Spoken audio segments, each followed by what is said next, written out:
জনসমর্থন নেই বুঝতে পেরে একটি মহল নির্বাচন বানচালে উঠে পড়ে লেগেছে বলে অভিযোগ করেছেন ঢাকা মহানগর উত্তর বিএনপির প্রতিষ্ঠাতা সভাপতি ডক্টর এম এ কাইয়ুম।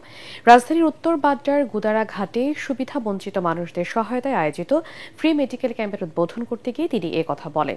মানুষের কল্যাণে সুখে দুঃখে পাশে থাকাই বিএনপির রাজনীতি বলে উল্লেখ করেন তিনি। দিনব্যাপী ফ্রি মেডিকেল ক্যাম্পে কয়েকশো অসহায় দুস্থ মানুষকে বিনামূল্যে ওষুধ ও বিশেষজ্ঞ চিকিৎসকরা সেবা প্রদান করেন। মেডিসিন বিশেষজ্ঞ অধ্যাপক আহমেদুল কবির এ সময় উপস্থিত ছিলেন।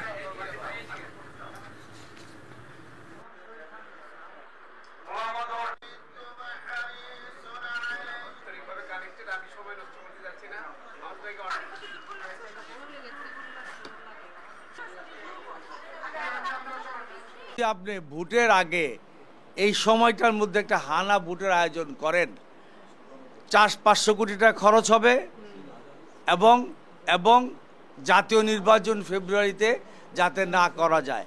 যারা এই সরকারের সবচেয়ে বেশি সুবিধাভোগী সেই স্বার্থন্বেষী মহলটাই এই হানা ভোটের নামে নির্বাচনটা ভণ্ডুল করার ষড়যন্ত্র করছে।